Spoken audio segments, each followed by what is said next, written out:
Good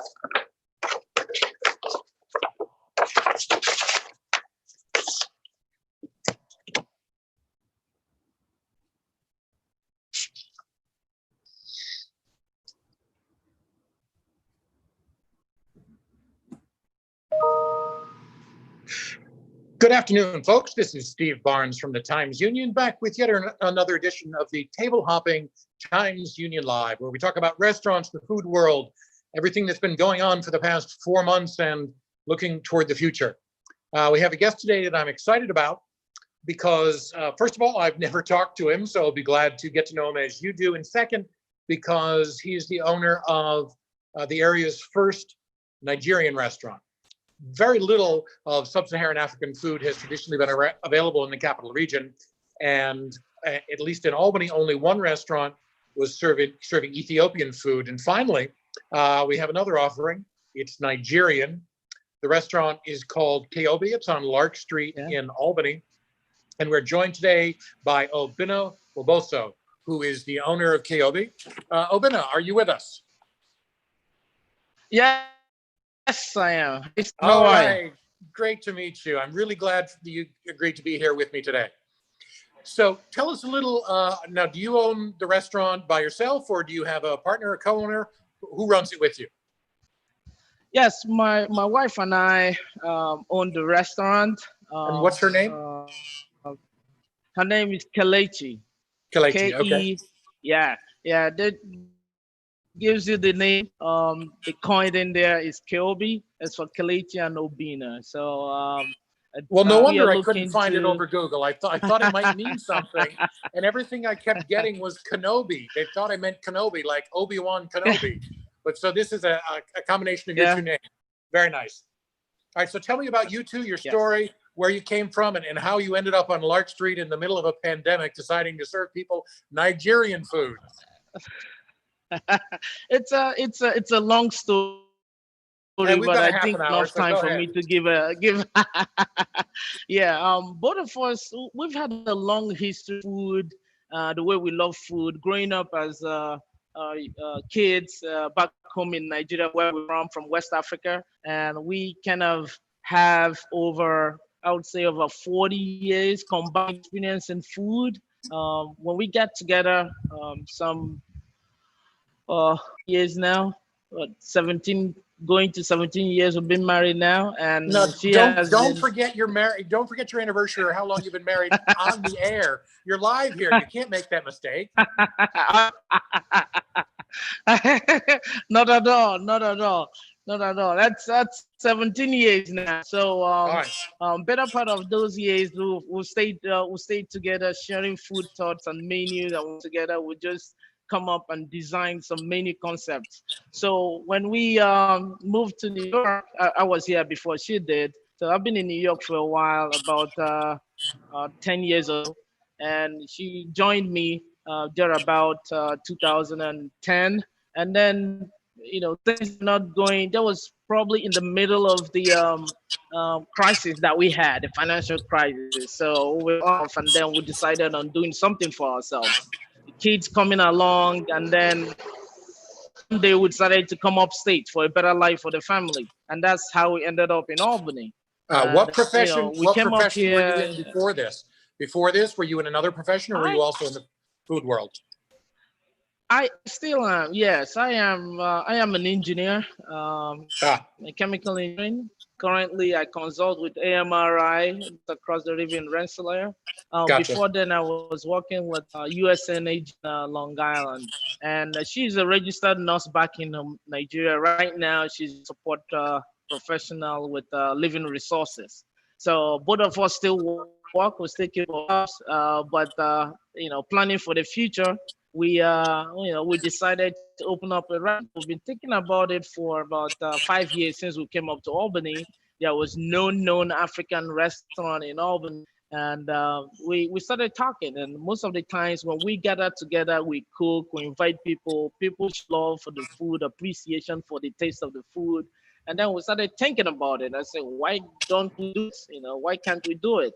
And mind you, she started running her mother's business when she was younger. She started working in her mother's restaurant back in Nigeria when she was 8 years old. She did that up until about 23 or 24 when she went to nursing school. So she has that experience already. And myself, going to school while I was in New York City, I was running some restaurants. I was a manager at Keobi on Union Street, 14th Street, Union Square, and I did that for a couple of years and have management experience with some other retail outlets. So combining our experiences, our love for food, and we decided to come together, put together a business plan, and open up a restaurant company where most people, have this love and crave for Africa. And doing that, we started looking at locations, talking to some folks at the bid. I talked to the people at the downtown. I was talking to folks at the Lark Street and Central Avenue bid until a solution came where we found out the spot on Street. And here we are in the middle of the pandemic, something that we planned at the beginning of the year, and the COVID came around and put a break on it. But we waited a few months, having already signed the contract. He said, well, what more can go wrong? So I'll open and then see if it reduces how much we have to pay for the contract we signed. And we opened. And so when was your first day? When did you open? April 8th. We opened on April 8th. And you had been planning. You sent me a survey that you put out presumably earlier the year, maybe last year. You sent around to people. Tell me about it asked about how often they go out, where African food rated on their level of interest, what sort of things they'd like to see. What sort of information did you get back from that, and how did that inform your opening of the restaurant? I would say that was the biggest thing that we had going for us. We talked to people. The results were some. I don't know how to best put it. It was too good to be true. It was too good to be true. I received the data and I was thinking to myself, maybe it was skewed a little bit because the folks that responded, about 52% of them say would visit a chicken restaurant 2 to 3 times a week. And if you get that, that's great results. if you get that, I was looking and I said, well, maybe I did something wrong. But then towards the tail end of the survey, you will find out that more than half respondents were I think it was 62% was African American. About 20% was foreign born of no African descent. No African descent, foreign born. There's foreign born with some African descent. Now, in another pocket on the response was 52% of them also were native to Albany. They're all native to city, Albany City, not Albany County, not the capital region. So that was the number. All we needed was, I don't know, about less than 1% to break even in a business. So I reviewed it carefully and I put it aside for a while. I thought maybe I did something wrong, but since we're opening, the numbers have justified the response. That's great. Now, looking for people who are unfamiliar, if they're looking over your menu, there will be some things that are Caribbean because they seem familiar because they're Caribbean, or there are similar influences in the sort of, a beans porridge and palms and plantains and other things. So, but tell me here, how did you balance looking for the more familiar with the less familiar things like, that might include, cow skin or black snails or whole goat heads, or tell me about that balance, because you want to introduce people to cultural delicacies and things that you like, but then you also don't want to, here's the description: a piquant spiced goat head cooked in a spicy sauce. or spiced gizzards, golden gizzards spiced with chili peppers, garlic, paprika, peppered snails, black snails, peppered goat meat, and then thin sliced oil bean and spicy gravy. So tell me about that balance of what you really wanted to put on the menu and some things that would be more familiar as an entryway. So when we were putting together a business plan, we had a concept, right? And alluding to that survey that we sent out, Americans' evolving palate has brought them closer to spicy things. And part of the survey also, one of the questions was, how much can you tolerate spicy food? What would you like to see that's African in nature? And about more than half of those wanted to taste authentic African food. I want to say 79% wanted real authentic food, and just about 40% wanted it very spicy. I'm putting together, with some, confidence margin there that half of my customers will like spicy food. And in Africa, we have authentic food made with herbs and vegetables, different kind of stews and soups that are spicy in nature. And they didn't have anything to say otherwise, other than to have this authentic, fresher taste that would help even our gastronomic cultures within the capital region. So if somebody's unfamiliar and they come in and they say, I want to do an authentic experience, don't give me goat meat with beans and rice, because I've had that somewhere else. I want some dedicated Nigerian food that's going to introduce me, just jump right into the deep end of the pool. Where do you point them towards? What's on the menu that you're really proud of? Well, our most prized possession, I will tell you, that is the jollof rice. The jollof rice, before, but that's the biggest African dish. Now, being authentic, you want to go to the delicacies section. The delicacies section of mostly female-leaking delicacies. It's not like chicken wings, but like you mentioned, the goat. It's piquant, spicy. The same thing with the cow food. Understand those delicacies that you eat with your hands. You want to feel it. It's authentic with the kind of spices and herbs that are used in them. The jollof rice I mentioned earlier, everybody eats rice. Well, generally, most people eat rice, but we cook it in a different way. It's a tomato-based sauce that we use in making the jollof rice, and it's spicy, and we can make it non-spicy. In other words, you would have our delicacies section and our soup section. Or soups we can eat with some form of starchy flour food like cassava flour, cassava, or ham. But the soups are largely vegetables and spiced with stockfish or dried fish, and your choice of protein, of course. Now, I'm looking here at the bitter leaf soup. Well, what greens are those that go in the bitter leaf soup? Is it a combination or? Exactly what it says, bitter leaf. Okay, that's the name of the plant. That's the name of the plant. Yeah, bitter leaf. Yeah. There might be some. I don't know what the plant is, but we know it as bitter leaf, and that's. Okay, now people are familiar with chicken skin. I mean, everybody loves their crispy chicken skin, and the measure of a cook for his roasted chicken is what he gets on chicken skin. And of course, pork skin is a delicacy. If you get roasted pork and the skin crackles as you put the knife through it. But tell us about the abacha. Is that how you pronounce it? That has cow skin in it. Now, cow skin for me is leather. It's my shoes. It's my gloves. It's my jacket.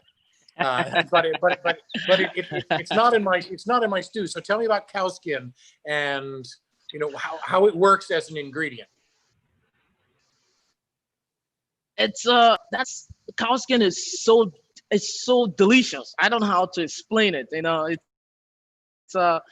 It's so the way you prepare it, I guess the bigger problem for people with the skinning of meat is they don't want to deal with the toughness or the hardness of the skin. Mostly people here they skin it off and let it be. But if one would try to roast the skin or try roasting the skin without the meat, the fleshy part, and have it dry up, it tastes so good.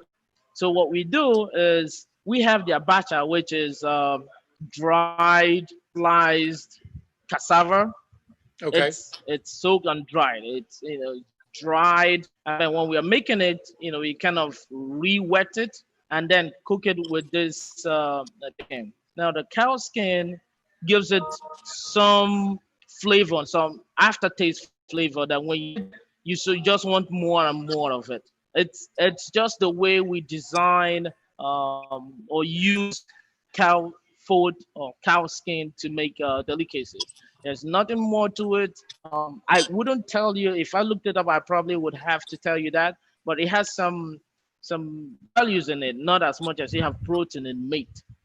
I mean, yes. Understood. Okay, thank you. I'm sold on this. Now, judging from the customers you've had in for the last 3 months, that was me silently counting in my head. That's what the pause was for. I was like, how many months have we been since April? Is it possible? Yes, it is possible that you're already 3 months in. Tell me about the reception you've gotten. Yeah. When people walk in the door, is it largely people unfamiliar with it who say, or do you find that there is some level of experience with the food you're serving? It's largely I would say it's evenly split between folks that have had African food before and folks that haven't had it before. Reception wise, I would say that I had a very high encouragement by a post with one of my customers, which really kind of gave us the nudge to open when they had a picture of the soon coming African restaurant on Facebook, and it kind of went viral. And most people were, yes, we should. And she gets all the credit. I didn't speak to her. I don't know if she would want me to mention her name, but at that point in time, I'm sure I'll give her credit. So even though we were thinking of opening or not, soon after that picture went viral on Facebook, we opened. Now, most people, in fact, the first 3 hours of our opening day, we had time because the orders were overwhelming that we had to give a break for 1 or 2 hours. And then we started up again. So, and since then, the recession has been. Most people would say, I found you on Yelp. We dedicated some time on our social media presence with the advent of the coronavirus. So most people come on Yelp, on Facebook, and Instagram. They come and say, hey, I just wanted to have African food, and your name popped up. I say, yeah, great. That's why we're here. Most folks will come out at night and they are looking for a place to go to have something different, and they see Keobi come in. Largely, the reception has been great. We try to reach out to people to open, and we have tried to maintain that presence online with our Instagram and social media presence, and it's been great so far. It's not perfect. It's still rough around the edges, but we're doing okay. Well, you're new and you're literally in the middle of an unprecedented pandemic. So nobody knows how to do this in the restaurant business. The fact that, you're doing it and introducing a new cuisine to a city that's never seen it before, the challenges are bound to be significant, but you're still open. You're serving. You've made some people happy. I've certainly had it recommended to me, and you're right there on Lark Street. So tell people the days, hours you're open, how to get your food, whether it's takeout, delivery, if you've got dine in. Tell us all about that, and then we'll sign off. Yeah, we are open 7 days a week. We open at 10 o'clock in the morning.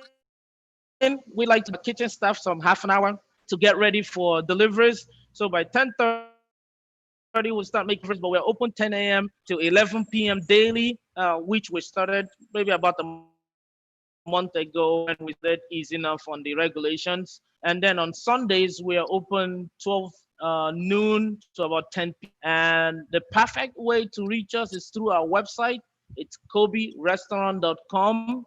It's far much better than we have all the delivery sites like the Grubhub and DoorDash, which we still maintain for publicity purposes. But our website is far much better, user friendly, and order through our website for takeout or delivery. Now we with Because the that also saves Facebook, you that significant came into fees. place. Yeah, that also saves you Yes, significant it fees. saves. It's important to Good. remind people Yeah, that it those does save about 31%. Yeah, right. yeah. Good. Okay. You And are I think absolutely right, Steve. You are absolutely right. It's great. It saves up significant fees. Plus, we have um. So most people order in large quantities. Most customers order. Our average tickets doubled from our estimates. So folks will sit down and repeat that order if for you would for me. family, and Repeat that if you would for me, please. Your average order the now is double what you'd projected it would be. average ticket price, yes. Is double Oh, what you thought it would be. average ticket, yeah, right. But the Wow. number, yeah, yeah. Average Well, price okay. So doubled. But now, we are not there in terms of numbers. Yes. yeah, does your food reheat well? So, if we get a lot of food, it'll be good tomorrow too. Yeah. We send in compostable containers, which keeps the good food really warm and fresh. And if you have it in a refrigerator, it's good, and you can freeze it, and it's gonna be perfect. It tastes the same. Most of our meal are order, except for jollof rice or most of our prize items that go on batches, because those we maybe sell, every 30 minutes we make a fresh one. Okay. If I were going to order an appetizer, a soup, and a main dish, you tell me what I should put on that order. Appetizer, you want the goat meat pepper soup? That will wake you right up. Well, I want an appetite, and I love spicy. If I'm eating spicy, I want things. I want 4-star spicy. So you're not going to scare me out like the fresh pepper soup. That looks good to me. So tell me what I'm going to put on my order. So you want your goat meat pepper, that's for sure. And then Okay. I would say you will go with a rice porridge, a beans porridge. That will be good. That's kind of in between the full starchy rice. Other than that, I would suggest jollof rice to anybody because it comes Okay. with a side of vegetables and side of plantains, and then you can wrap it up with some good old palm juice from Africa. All right. But for the jollof rice, what do you recommend? Chicken, beef, fish, goat, or pork? Goat meat. Goat meat. We go through over 50 pounds of goat meat every week, even though we just started. All right, so we've got that down, and I want a little bit of extra. Which one of your delicacies are you? Should I make sure to? I mean, is it the cow foot, the snails, the whole stewed fish? I will go with the goat head. Goat head. Goat head Okay. is super. Yeah. I love it. Now is is it stewed? Because I've had roasted goat head, but I've not had a stewed head. So is it in a sauce or?